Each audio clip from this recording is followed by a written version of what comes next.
Que faire des mômes? Que faire des mômes?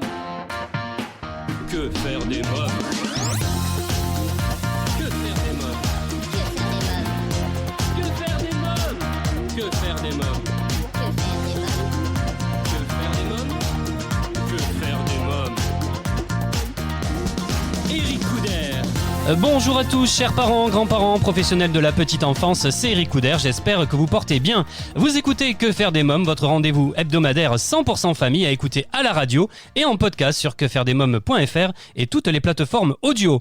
J'aurai le plaisir de recevoir aujourd'hui l'auteure et illustratrice Élodie Fournier pour son livre jeunesse Diello au pays des flamants roses aux éditions Amalté, et Élodie Ferrand que vous avez sûrement vu dans The Voice Kids 5. Elle nous présentera son premier single Mon Oxygène et je vous parlerai de la série Les Bracelets Rouges, saison 2 et 3 à découvrir en DVD.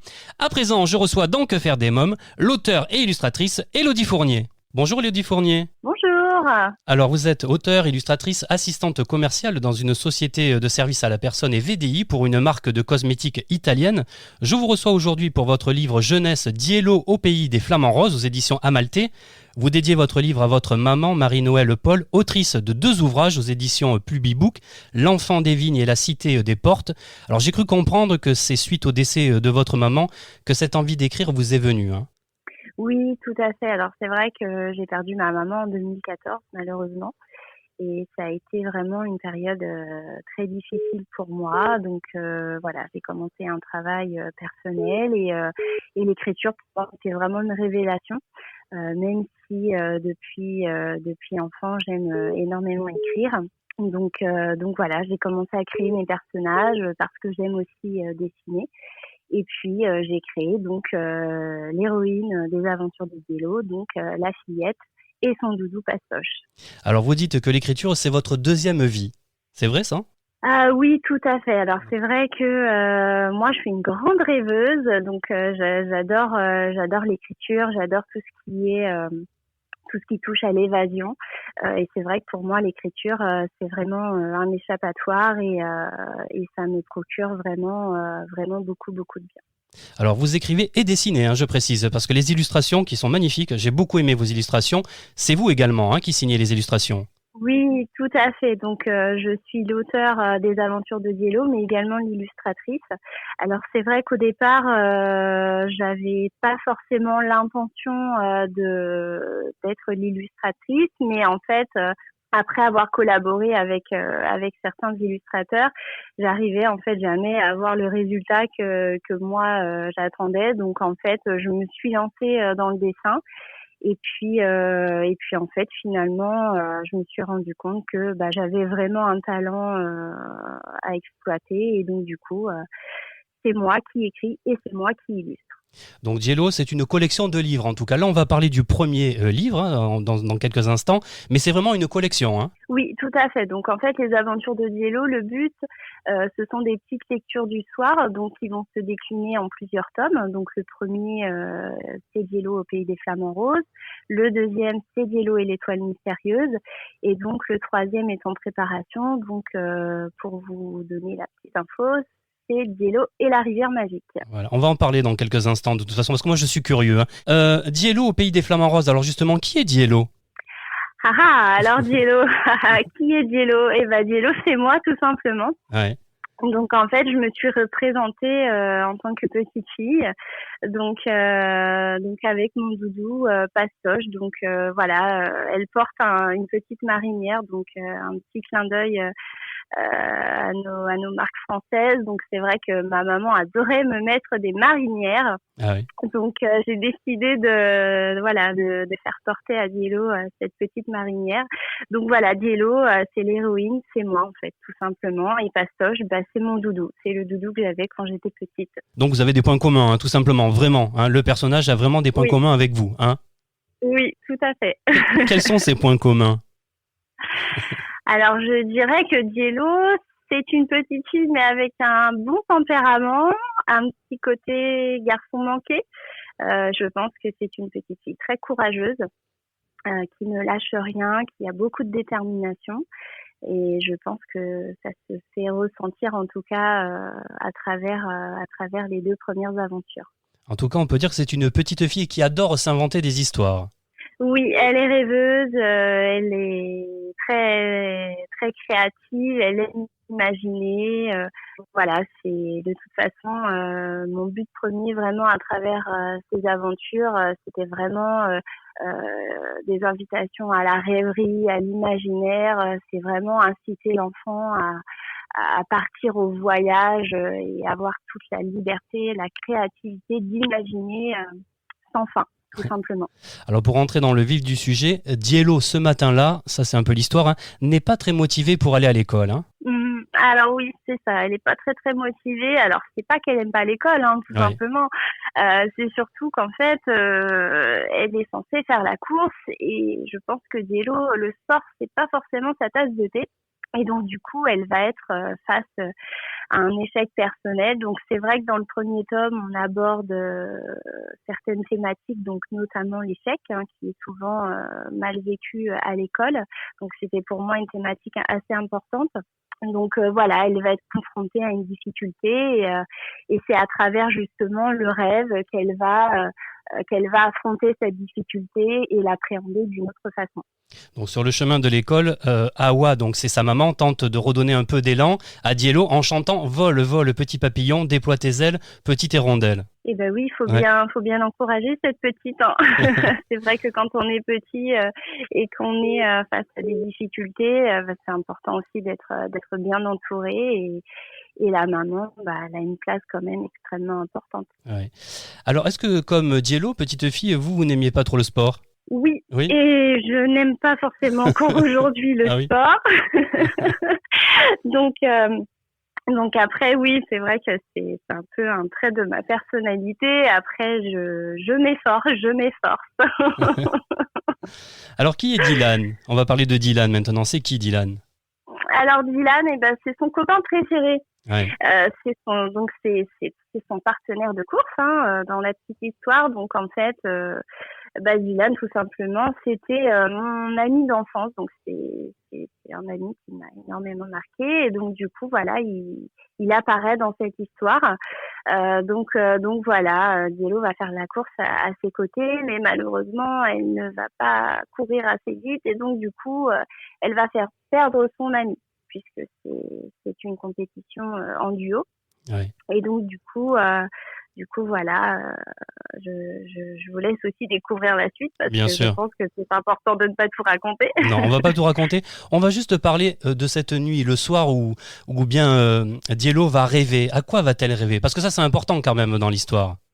Et en fait, tout simplement, le soir, quand sa maman remonte la couverture et qu'elle lui dit bonne nuit, Diello n'a qu'une seule envie, en fait, c'est de se retrouver avec son ami Pastoche, donc son doudou, pour partir à l'aventure. Donc en fait, il y a vraiment une excitation autour du coucher.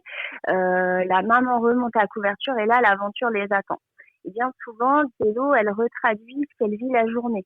Ouais. Donc en fait, là en l'occurrence, elle a vécu un échec à l'école parce qu'elle n'a pas réussi la course, et donc elle va retraduire ses frustrations à travers son rêve, et elle va imaginer comment elle pourrait gagner cette course. Et là, elle va faire la rencontre d'un flamant rose, donc le sage flamant rose, qui va lui apporter donc des conseils pour la suite en fait.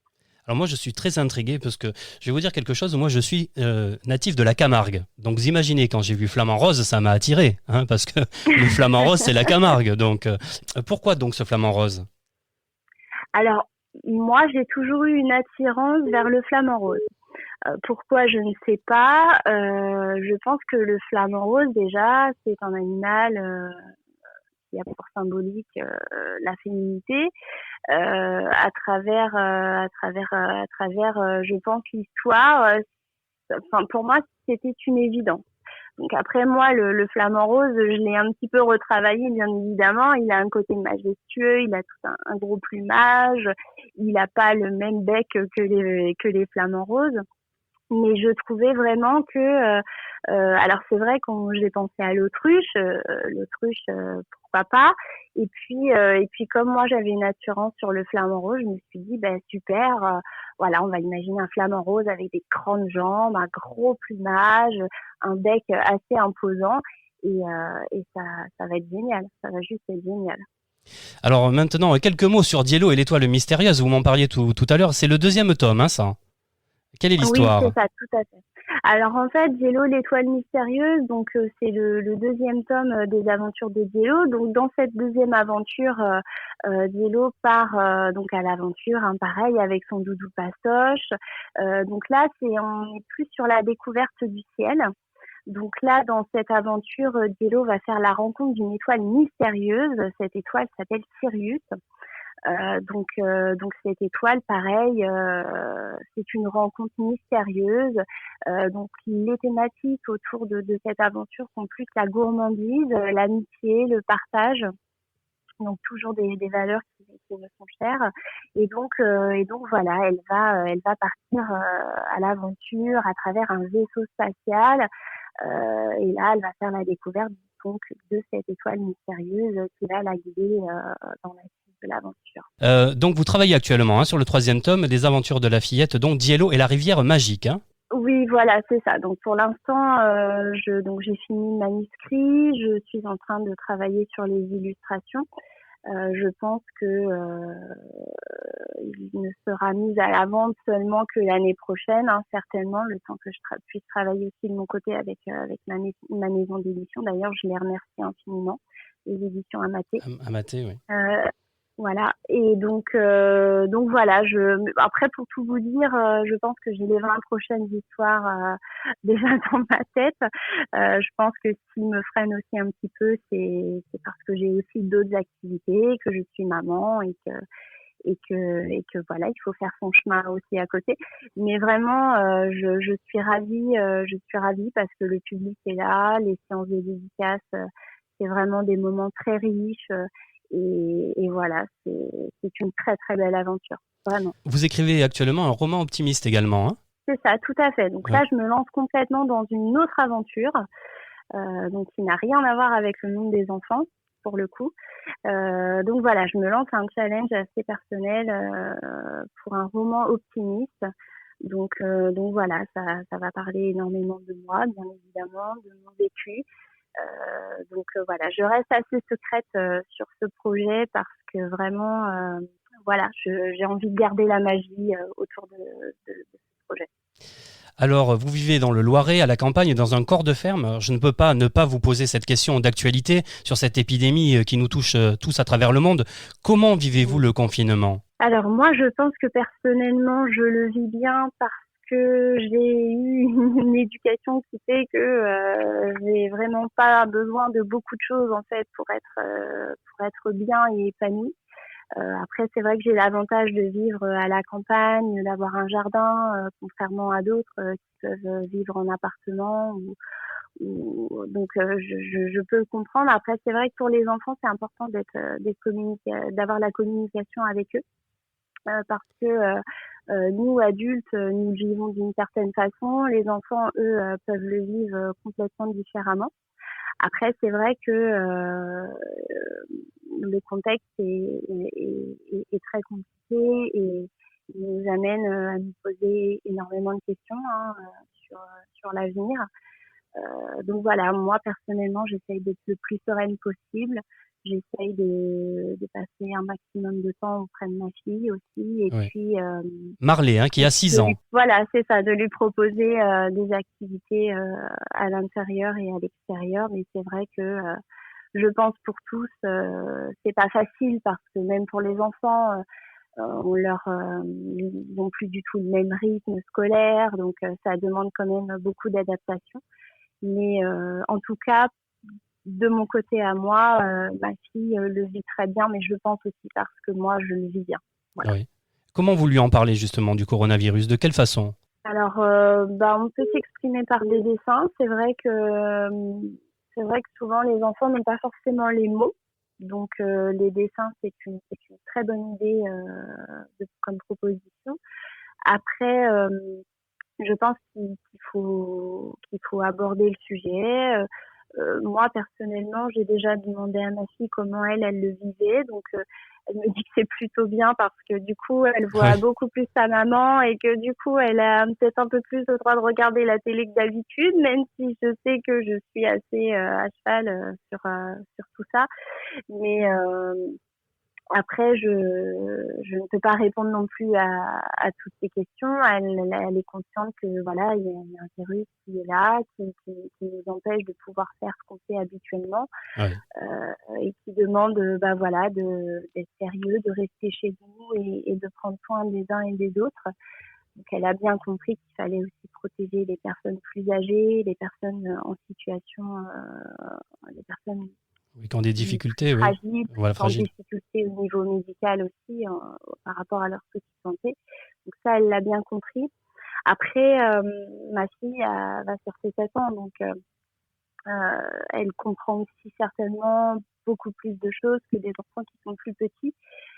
Donc après, à chaque âge, il faut s'adapter, trouver les mots.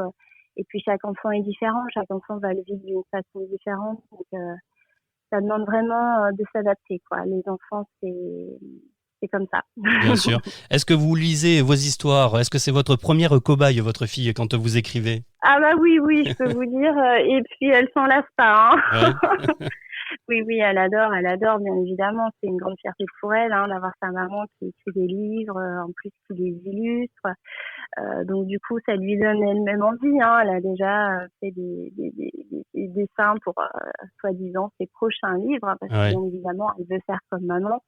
Mais oui, c'est une aventure que je vis moi, mais forcément ma famille m'accompagne et c'est touchant. Puis c'est une belle histoire, votre maman, vous, et puis maintenant votre petite fille, qui va peut-être écrire bientôt. C'est une jolie histoire. Alors, je ne sais pas si je vais susciter des vocations pour elle, mais en tout cas, oui, pour moi, c'est un bel hommage. Voilà. Ma maman faisait de très belles choses et même si moi je fais complètement autre chose par rapport à son univers, voilà, ça me permet aussi à mon tour de laisser une petite trace dans l'histoire de la littérature, j'ai envie de dire. Très bien. Élodie Fournier, alors pour nos auditeurs qui souhaiteraient se procurer votre livre jeunesse Diello au pays des flamants roses ou les autres tomes, comment doivent-ils procéder pour terminer ? Alors, tout simplement, si vous souhaitez donc vous procurer les aventures de Diello, donc vous pouvez tout simplement vous rendre dans certaines librairies, puisque maintenant les aventures de Diello sont de plus en plus disponibles auprès de nos libraires. Après, bien évidemment, il est disponible sur Internet, donc auprès de nombreux sites. Oui. Bien évidemment, moi j'ai un compte personnel Instagram où vous pouvez aussi me suivre, donc c'est @diello551. Oui. Et il m'arrive aussi parfois de faire des petites commandes de mon côté avec des dédicaces. Voilà. Très bien, c'est noté. Je vous remercie Élodie Fournier, merci beaucoup. Merci beaucoup pour votre intérêt et puis de longue vie pour les aventures de Diello. Très bien, merci. Merci. Voilà une jolie collection de livres à vous procurer sans plus attendre. Pour les parents et grands-parents qui nous écoutent, le 27 mai prochain sortira en DVD la saison 2 et 3 de la série à succès Les Bracelets Rouges. Les Bracelets Rouges, c'est avant tout une expérience de vie humaine et poignante. Dans cette série hospitalière tirée de l'histoire vraie d'Albert Espinosa, les héros ne sont pas les médecins, mais les jeunes patients. Malgré leur maladie qu'ils combattent chaque jour, ils ont décidé de garder espoir en la vie, l'amitié et l'amour et de construire un quotidien comme les autres enfants de leur âge. Dans la saison 2, les Bracelets Rouges vont devoir faire face à la disparition de Sarah, mais aussi aux nouveaux défis imposés par leur maladie. Et dans la saison 3, l'heure est à l'émancipation pour les bracelets. Thomas, Roxane, Mehdi, Louise et Com doivent réapprendre à vivre comme des ados normaux, mais la vie en dehors de l'hôpital est loin d'être aussi épanouie qu'ils l'imaginent. Les Bracelets Rouges, saison 2 et 3, sortie prévue le 27 mai prochain, un coffret 3 DVD de 8 épisodes de 52 minutes. Je reçois maintenant Élodie Ferrand. Bonjour Élodie Ferrand. Bonjour. Alors beaucoup de nos auditeurs se souviennent sûrement de toi en tant que candidate de The Voice Kids saison 5. Aujourd'hui, si je te reçois, c'est pour parler de ton tout premier single, Mon Oxygène. Raconte-moi, comment est née cette chanson et ce projet de titre ? Alors, tout simplement, donc j'ai eu mon propre groupe, compositeur, etc. Et donc, j'ai voulu faire ce projet à tout prix pour une cause enfin, pour la nature et notamment pour faire comprendre aux personnes qu'il faut absolument aider la planète en ce moment parce qu'elle est pour moi en danger. Oui. Pour certaines causes, donc l'Australie, la pollution, le réchauffement climatique. Et dans cette chanson, donc on peut la confondre à des sentiments amoureux, non oxygène, voilà. Et alors que c'est vraiment pour la nature, comme on voit dans le clip d'ailleurs sur cette chanson, Oui. c'est vraiment quand je vais à la mer, je parle comme si la mer était une personne, on va dire. Et donc j'étais aussi dans la forêt, etc. Mais c'est vraiment pour parler à la nature. Très bien. Est-ce que la musique, c'est une bouffée d'oxygène pour toi également? Oui, on peut dire ça, oui. Ouais. Alors raconte-nous ce karaoké improvisé à l'âge de 10 ans. Est-ce que c'est ce jour-là que tu as vraiment découvert ta voix? Oui, vraiment, c'était vraiment ce jour-là. Je savais pas que j'avais une voix comme ça. C'est vraiment, c'était direct, quoi. C'était quelle chanson que tu chantais? Tu t'en souviens? Oui, c'était une chanson de Céline Dion qui Ah oui. s'appelait Vol. Ah oui. C'est pas facile, Céline Dion. Non, c'est pas facile, mais c'était un peu mon idole quand Ah, j'étais petite et même toujours. ouais. C'est vrai que tu chantes tout le temps? Oui, enfin, ben, des fois après avec le collège, etc. Faut pas tout le temps chanter, mais la plupart des week-ends, je m'entraîne. Le mercredi, ben, je fais du chant en groupe, je danse, je fais plein d'activités aussi derrière. Ouais. Alors, tu me parlais de Céline Dion. Qui sont tes idoles? Ouh là là, j'en ai plusieurs. Ouais. C'est vraiment plusieurs types de musique. Ouais. Il y a Céline Dion, une chanson de Beyoncé que j'avais choisi pour The Voice Kids. Après, j'aime bien aussi quelques chansons de rap comme Eva Queen, Dadju ou des chanteurs comme ça. Ouais. Voilà, je reste quand même dans le moderne. Dans The Voice Kids, qui était ton coach? Amel Bent. Ah ouais. C'est quelqu'un que tu aimais bien? Oui, Ouais. il y avait aussi Soprano qui s'était retourné.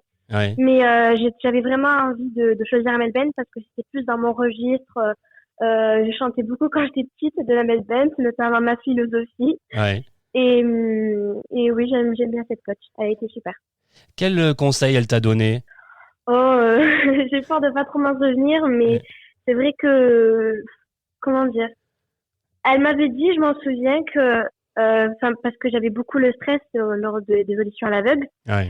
Et on s'est parlé et elle m'a dit que même un chanteur comme Céline Dion, Patrick Fiori, vraiment des chanteurs à grande voix, ont toujours ce stress au fond d'eux, même s'ils ont beaucoup chanté dans leur vie et ont fait beaucoup de concerts, ils auront toujours ce petit stress en eux et ça arrivera tout le temps en fait.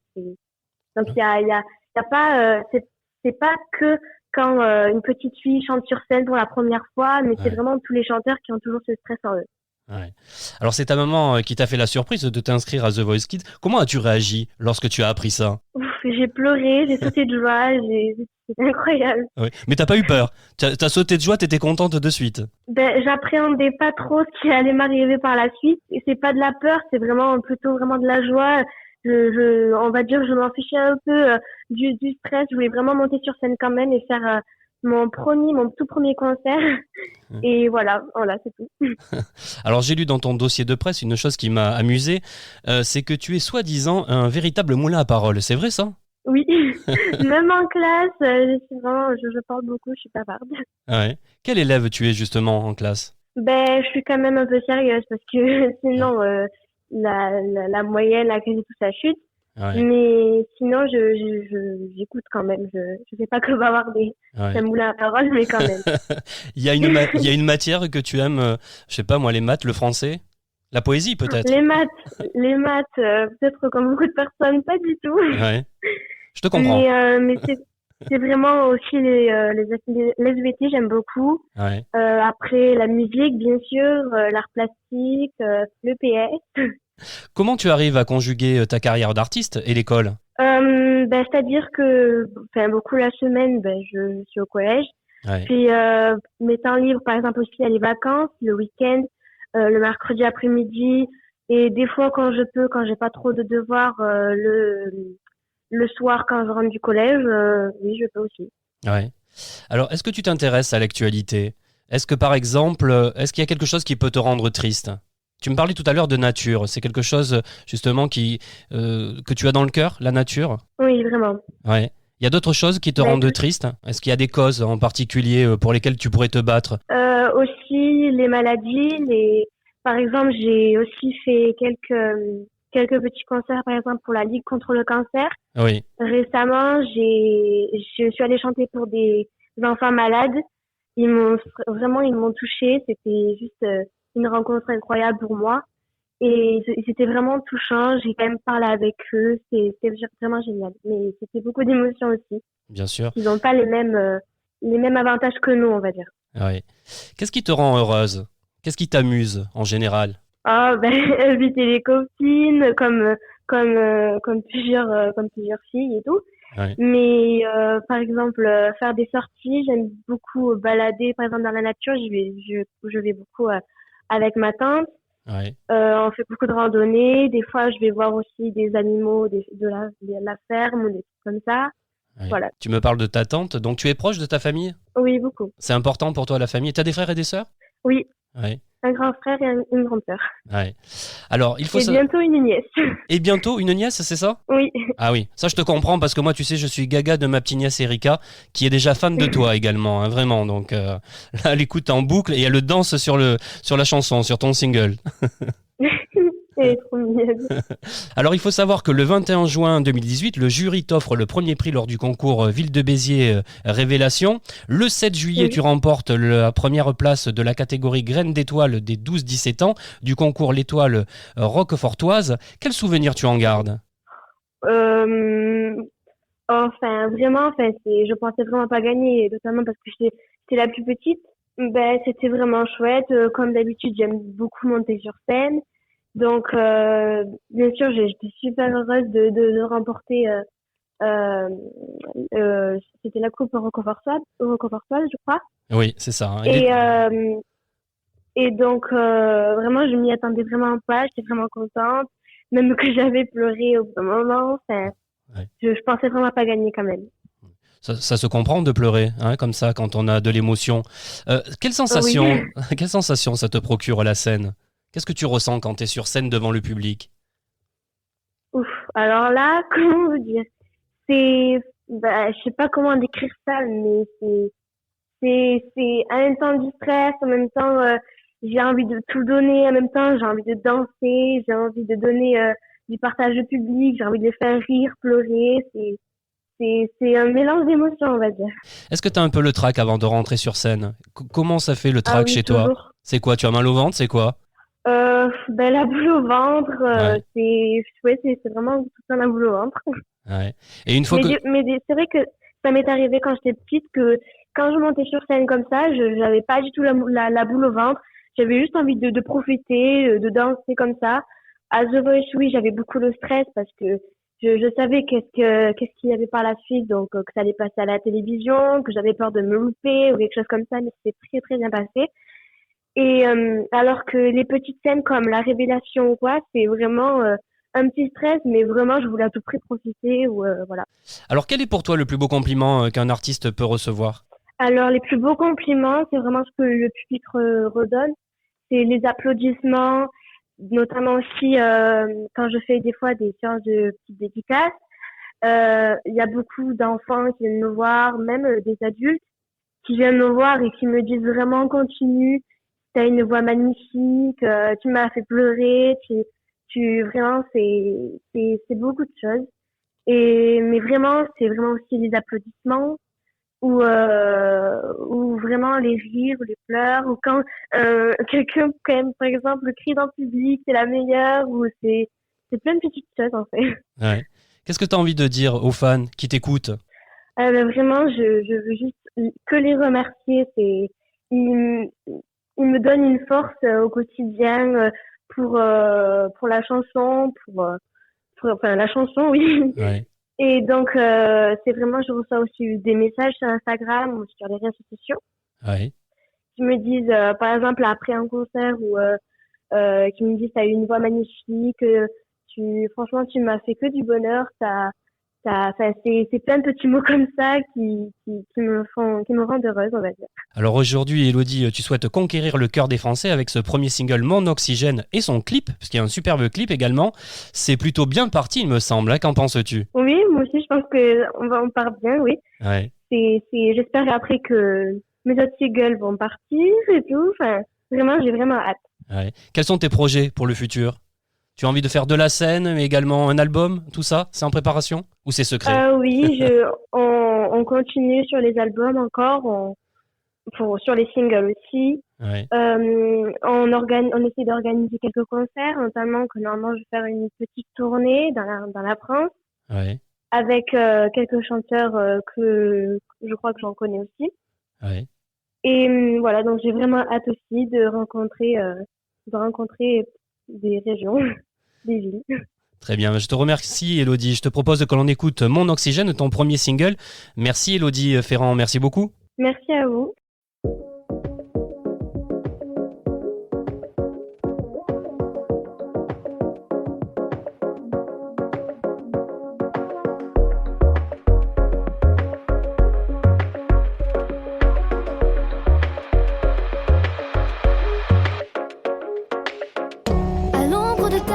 J'ai cru entendre le son qui me disait tout bas: on ne peut pas tout prendre sans qu'il n'y ait de retour. J'ai beau avoir cherché des années à comprendre comment tout ça a commencé. La morale nous dira s'il faut qu'on passe notre tour. Peu importe si je tombe, c'est toi que j'aime. Vent dans main qui se serre mon oxygène. Même si le temps passe, ferme les yeux et dis-toi que l'on refera surface. Peu importe si je tombe, c'est toi que j'aime. Peu importe si je tombe, c'est toi que j'aime. Vent dans main qui se serre mon oxygène. Même si le temps passe, ferme les yeux et dis-toi que l'on refera surface. Peu importe si je tombe, c'est toi que j'aime.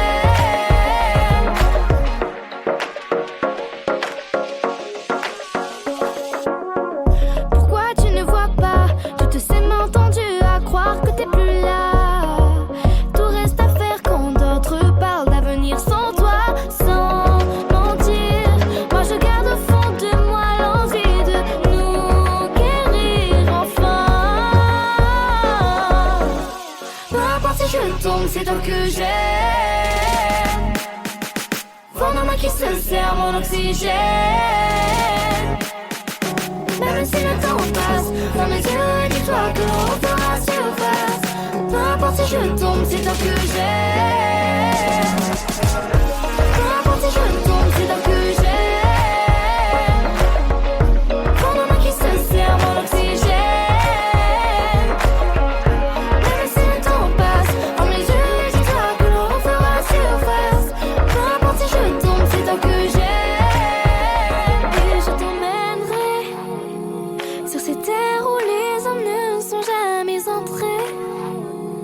À l'abri des draps, des mensonges qui nous blessaient. Ne te retourne pas, reste avec moi.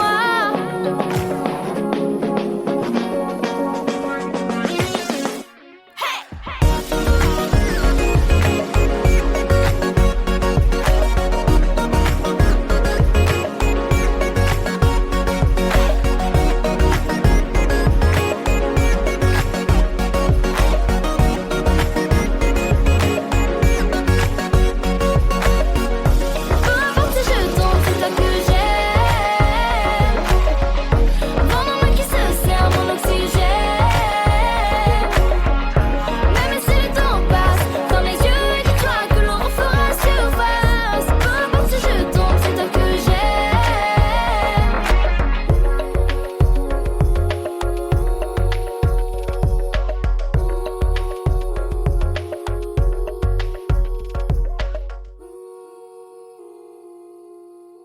Mon Oxygène dans Que faire des mômes, le premier single de Hello Différent à vous procurer sans plus attendre. Et bien voilà, votre émission Que faire des mômes pour aujourd'hui, c'est terminé. On se retrouve bien sûr la semaine prochaine avec de nouveaux invités. Pour écouter nos anciennes émissions en podcast, lire nos articles, nous contacter, rendez-vous dès maintenant sur le site officiel de l'émission quefairedesmômes.fr. Merci à tous pour votre fidélité, prenez soin de vous, je vous embrasse fort ainsi que ma petite nièce Erika. Bye bye.